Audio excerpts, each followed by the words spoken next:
Hello everyone and welcome to my show, FitLife, Healthy Mind and Body. My name is Natalia Kotowska and I will be your host. This is the UK Health Radio, the world's #1 talk health radio.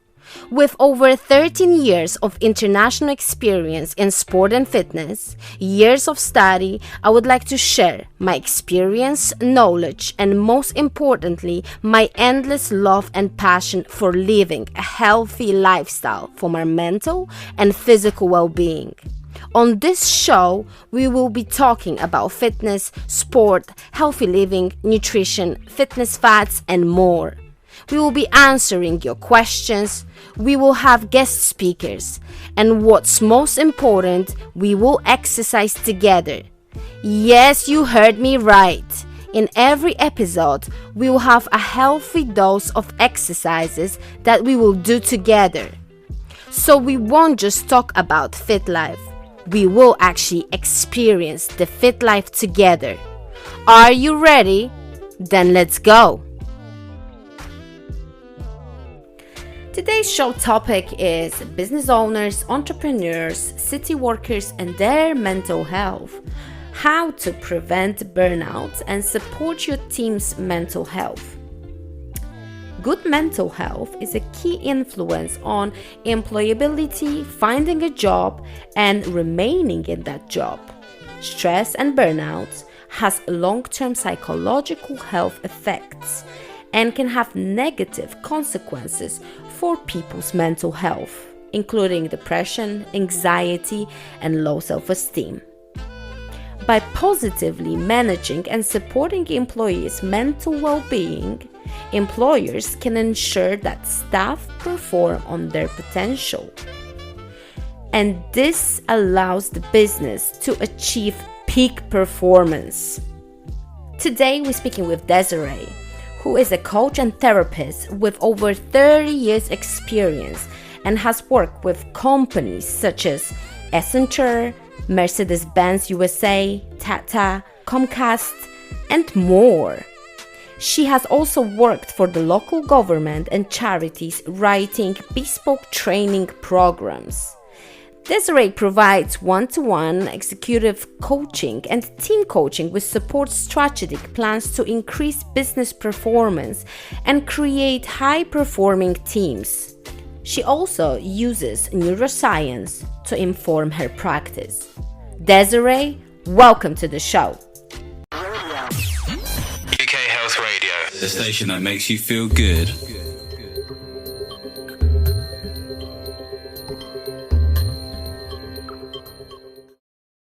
It used to be hard to find the world's most wonderful alcohol-free drinks. Not anymore.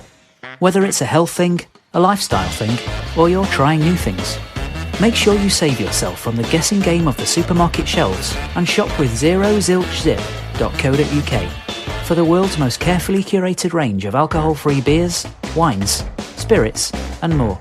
Health Radio listeners can save 5% with the code HEALTH5. Visit zerozilchzip.co.uk or click our banner on the UK Health Radio website. Discover alcohol freedom with Zero Zilch Zip, because nothing's better. UK Health Radio, the station that makes you feel good.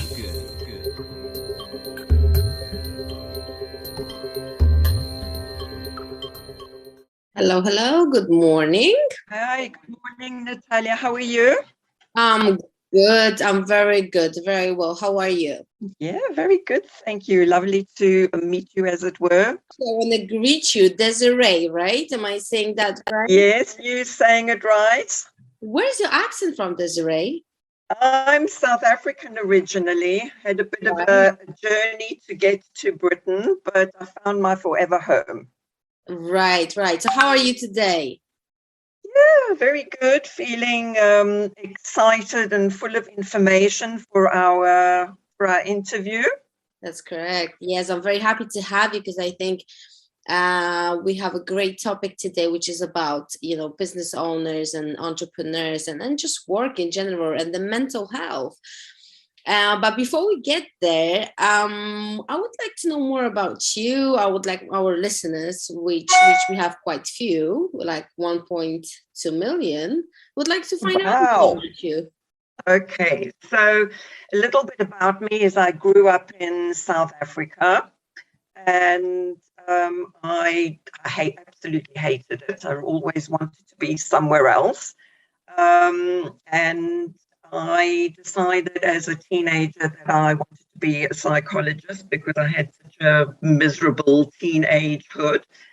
So I got slightly distracted because my sister was queen of advertising. So I did a little bit of a detour and I went into marketing and advertising and left South Africa at the age of 24 with two suitcases and $2,000 to find my life somewhere else. So I lived in America and couldn't get a green card. So I went to Israel. Absolutely did not like it there. And then got a job here and found my forever home.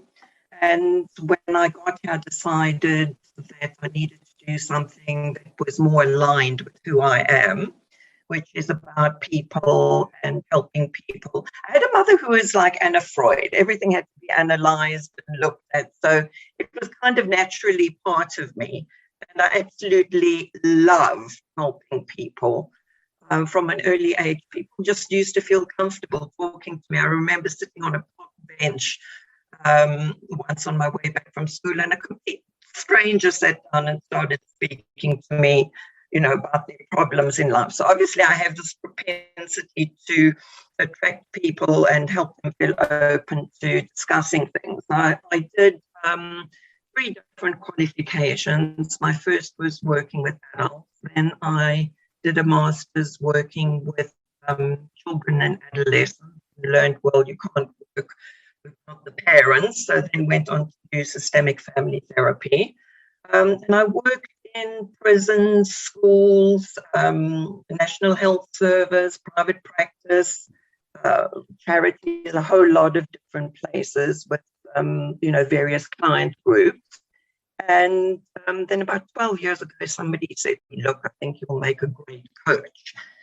I said, I don't know about this. And my first call, I literally basically had a panic attack. The woman opened and said she's responsible for 300 million. And I'm going, oh my God, what do I know about this? So having been a psychotherapist working with a number of different groups, from children to adults to families, I was asked to sort of do a coaching session because I was told that I would be a coach or a good coach. And I had my first session and somebody started off saying that they were responsible for $300 million. And I nearly had a heart attack because it certainly isn't my area of expertise. And as she continued talking, I realized that really coaching was about people and that don't just come into the workplace and be a person at work. They bring their pasts and their strengths and their developmental areas with them. And it was, not that different from doing therapy. And I get a real kick out of helping people and seeing them, develop and grow and be empowered and sort of be fully functioning people. And that is really what I do every day for most of the day. And I absolutely love it. And it gives me great passion. So I now just do coaching exclusively. Mm-hmm. And I work with anybody from, C-suite, CEOs, etc., people right down to people who are just starting their careers. And I think that coaching is a fantastic way of helping people be more productive and help them get unstuck and feel better about being at work as well as at home. Unfortunately, I think that there are people that come to work and they have a work self and a home self, and it takes up a lot of energy to be two people. So hopefully what I do in terms of my coaching is to help people feel comfortable to be transparent and open and congruent no matter where they are. So that's a little bit about me and where I come from. Mm-hmm. Yeah, I think you mentioned something important, which was, I would say, dislike to South Africa. Did that have something to do with why you've chosen this path in your life, the coaching, the mental health, the I don't know, understanding deeper on the, emotional, mental level, humans' emotions? Well, it definitely did. I've always had, from a child, a very big social conscience, and it was very difficult growing up in South Africa to see the disparity between the haves and the have-nots. And by that I mean, people who were privileged and white and, looking literally at people in rags and no shoes, and the inequality of people just being stopped by the police, being degraded. It really was very, very difficult for me. I had a second mother who was a lovely lady who was Black, and she was in our family for over 30 years. And a lot of my psychological well-being I have to attribute to her as well. Mm-hmm. And it was very degrading and saddening for me to watch her ask my mother for a note so that she could go to her friend after 10 o'clock at night because there was a curfew for Black people. So it definitely did have a huge effect on me and wanting to do something better for people and make the world better. Right. Right. So that brings a little bit more understanding to where you're coming from. So what can you tell us about today's people's mental health? How do you view it? Well, I think people are struggling more because the structure of our society has changed a lot.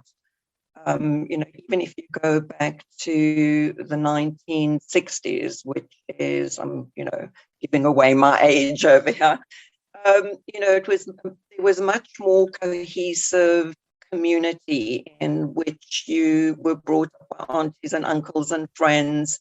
And that kind of society has changed and it's become much more fragmented, much more mobile. And the Western lifestyle is now full of unhealthy diets, lack of physical exercise, family breakups. When I was at school, I remember there was this one lone child who came from a divorced family, and there was a huge stigma that just was like not considered okay. Mm-hmm. And now there are a lot more single parents, a lot of people really struggling on their own. There's there's very little, or shall I say less, support from families, from neighbors, from the more cohesive, integrated society. And for whatever reason, childhood neglect and trauma is much more prevalent. There's much more pressure and competition in schools and in the workplace there. Even, our National Health Service, in terms of supporting people, there just isn't enough funding. So I do think that it is much worse than it used to be, and it continues to get worse with social media and different pressures on our society, and also, our whole way of being in the Western world. I mean, our culture is obsessed with productivity, and people buy into working long hours and working on holidays and being available 24/7, and that really impacts mental health. Mm-hmm. It's not natural. It's not a normal way in terms of how we evolved from an evolutionary point of view to be working at this pace and to have the kind of pressures about what society says that we should be in order to be viewed as successful and be viewed in a positive light. And a lot of it is based on materialism and external factors versus going back to having a greater meaning and purpose and connection in life. Right, right. That's very interesting what you're saying. Do you see this as too much focus is put into, as you mentioned, materialistic approach and world that we live in today? Yes, I think our self-worth to a large extent is, based on, how much you earn, what you wear, how you appear in social media, because people are now living their lives on social media versus having a richer internal world and meaning and focus and actually getting to know themselves.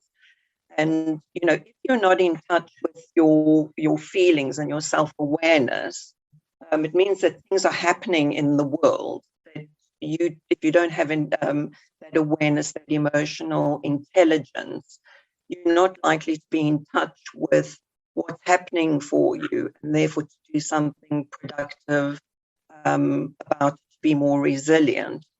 So there's a much more external locus of evaluation in terms of how we're leading our lives now. So how can we prevent this focus on this, materialistic world, getting super caught up in that world that is just burning us out from inside?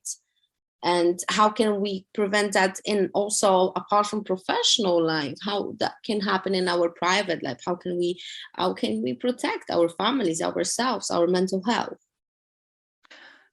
I think that it really, and obviously it's an individual thing. I think it would require a huge change in terms of Western society and culture. It is different, in other cultures in terms of what their values are. But it would need to be a huge shift for us not to be obsessed with social media, earning a lot of money, and only if you earn a lot of money, then you're successful. I think it's an individual choice of choosing to go back and think, what is it? I mean, one of the questions that I ask when I'm coaching, and people are getting caught up in, day-to-day, stresses of achieving things constantly, is actually saying, heaven forbid you had to die in 6 months. What is it that you would have liked your life to have been about? Are you living according to your values? What meaning is there in your life that's for a great purpose versus just going from one thing to another? And I don't know how one changes that. And, because I'm not into social media, I know nothing about it, but I have heard the word, influencers bandied about. So instead of influencing, what the latest trend is, perhaps people could go back to, being more focused on us as people and connections and values and compassion and kindness, because that is where we reduce our stress and our burnout, is to live more meaningful and compassionate lives. Right. So are there any mental health issues that you've captured yourself while working with people? Could you pinpoint or something particular? Well, yes, I do. First of all, I suppose, a little bit of self-disclosure. So I am bipolar. And I think that people, when they hear words like depression, bipolar, autism, they immediately, they don't have an understanding of what it is and how people may present. And when we don't know things, it automatically, we're not comfortable with it, and it creates a fear reaction, and people pick up on other people's emotions. So if you've already got a mental health problem, you automatically feel more isolated and excluded because people really don't know how to deal with it. But in terms of coaching that I've done, I do often get people that are, that are very anxious and can't cope, or they demotivated and they're going into depression. And this could be, I'm just thinking of one case in particular where this particular person was rising up in the ranks, and she was a complete perfectionist. And she said to me, look, I really can't let any work go unless I've checked it absolutely twice, because it makes me very nervous. It's distinctly uncomfortable for me for this work to not be checked twice. And of course, when you sort of going up the ranks and you're a manager, you just don't have the time to do that. You've got to start delegating more. You can't be micromanaging and checking everything. And, when we went into, as I said before, we don't just come into the workplace. And I said, I'm interested to know, when you have this feeling, where is it in your body? When was it, as I say, I always ask, when are your feelings born? And she says, oh no, I've had this feeling since I was a child. And I said, well, where did this message come from? And she revealed that her mother was obsessive compulsive disorder. And she had to check everything because there were huge repercussions if everything wasn't absolutely perfect. And then she took this into the workplace, and the stress of that and the anxiety that she had from that was something that, we had to work on in the moment for her to be able to be fully functioning without that anxiety and that stress, within her. So, that's one example. I get a lot of people who are so overwhelmed by the amount of work, and they literally reach burnout and exhaustion, and it obviously affects and impacts not only their work, but also their home life, because they obviously go home and they're still the same person, but they're just not coping well in the world. And I see that increasingly more and more, that people are presenting with burnout, with depression, with anxiety. So it is quite prevalent in the workplace. Would you think in the past few years that it increased? Do you see numbers growing up, or do you see perhaps maybe more understanding and people searching for help? I think people are searching for help, and yes, I do see an increase. With COVID was particularly difficult because everybody was on top of each other. I found that it was difficult to divide work and home, so they were working longer hours, and there was also more of an expectation of, well, you're at home, and therefore, you have to be at your computer, be available. And people started feeling guilty that if they, had a lunch break, or they had a bite to eat or a drink or whatever, that they wouldn't be at their computer, and then people, the company would think that they were slacking off. So it did get much worse. And I think that it is increasingly, people's mental health is getting much worse, because also companies are taking on more and more and more work because they want to increase their bottom line. But what they're not doing is they're not taking on more resources, on more people. So it's just kind of, people are just delegating to the point of overwhelm. And one of the biggest coaching things that I do is helping people learn to say no. Sorry, this is just not possible. I call it, you suffer from Rumpelstiltskin syndrome, in which people are asked to make gold out of hay. It's just, these things aren't possible. So, what can you do without being scared, anxious, or whatever, to actually, say, this is just not doable. And I think that is also a large part of what is happening, is the overwhelm that is taking people into huge stress levels, huge anxiety, which, depending on how it manifests for each individual, can go into depression. And of course, not only that, stress affects your body, and you get ill, you get, colds, you get heart disease, you get, gastrointestinal disease. Because our minds and our bodies are very, very connected. They have, you can't separate them out. So in answer to your question, having given a very long answer, yes, I do think that it is much worse. No, I love it. I love when we go in depth because, I always give my example too. I can feel it sometimes how if I'm too overwhelmed or stressed, how it affects my body. And I'm very physical with my work. So that already is a huge help to my daily routine that I'm teaching, I'm dancing, I'm doing creative stuff. So that helps me to release my stress. But still, I can feel sometimes when my mind is caught up in that thinking, overthinking, analyzing, I can feel in my body how energy is changing, how I don't know, my receptors are just feeling and sensing that stress. So it's very important for people to understand that mental health, physical health go together, and one doesn't exist without another. And mind is the main power in our body in all levels and in any direction. So it's very important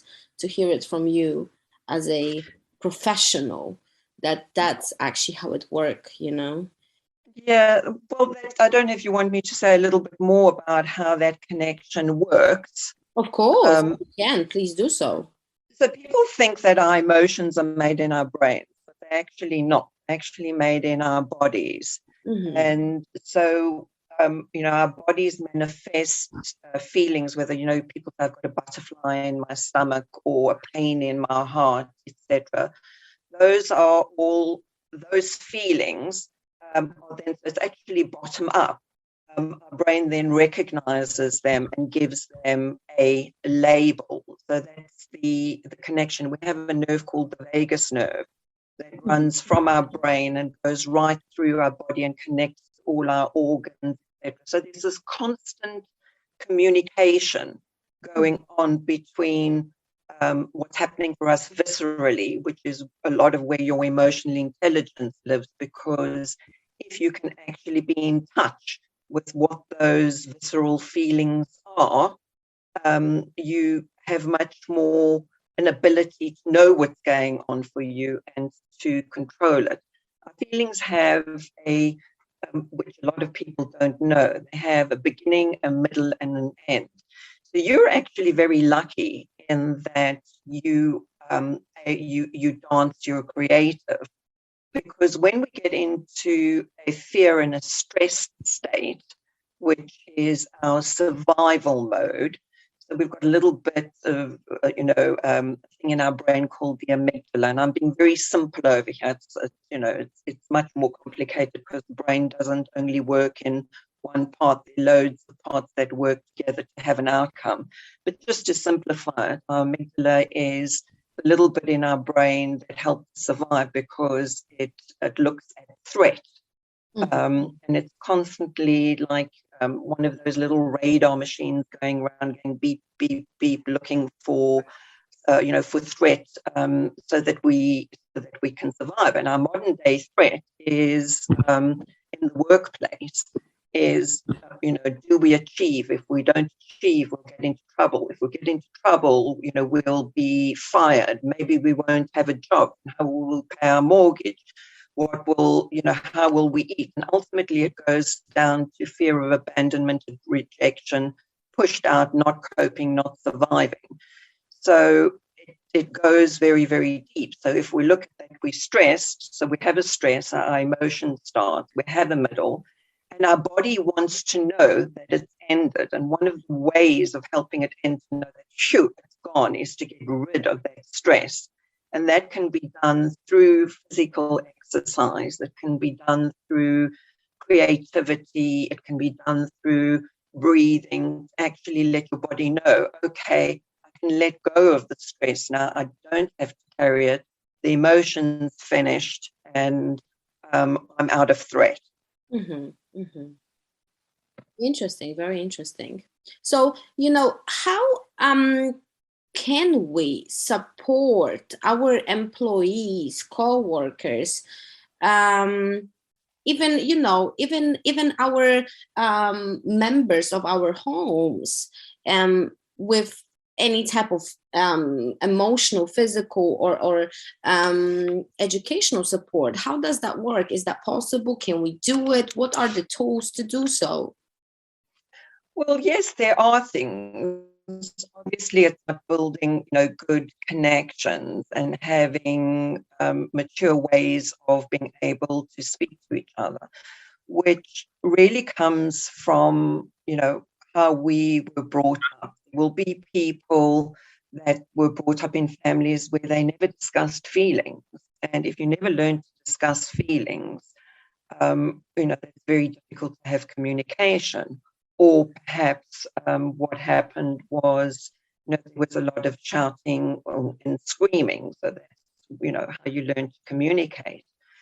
So yes, definitely helping people learn to have healthier ways of speaking to each other, of connecting, and then resolving problems, or what you're upset about in a more healthy way can be done.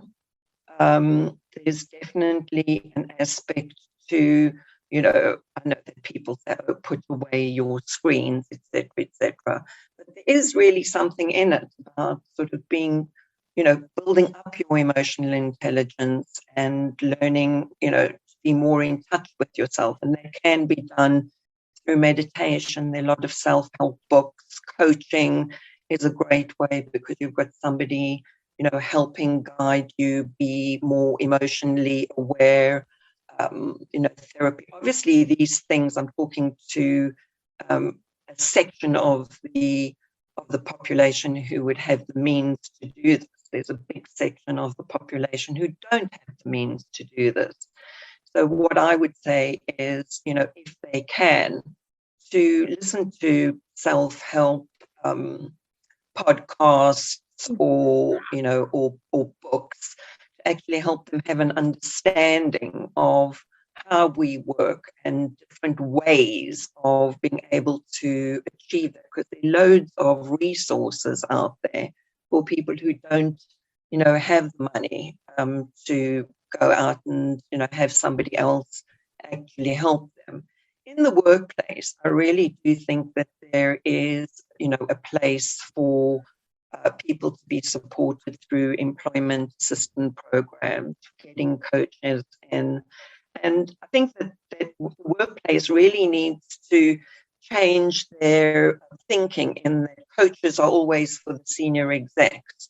Well, it's not always for the senior execs because you've got other people. So it's almost like a discriminatory thing. We help people at the top, but if somebody underneath they're in managerial or in a coming up, and up the ranks, that they don't actually help them, I think it actually becomes discriminatory. And help should be available to everybody. It is a huge topic, but just in this interview, just a few things that I can put forward in trying to help people. I know people say, "Oh, breathe," but they don't actually understand why it helps. And if you ever want to calm yourself down, the way to do it is to actually take. There's something that Professor Andrew Huberman, who I'm a big fan of his. He's a professor of neuroscience. If I remember correctly, I think he's at Stanford. And he talks about physiological sigh, which is where you take a deep breath in and then you kind of top it up with a little one. And hopefully you can hear me. It's kind of like this, a little one. And then you breathe out as slowly as you can until your stomach is almost tense.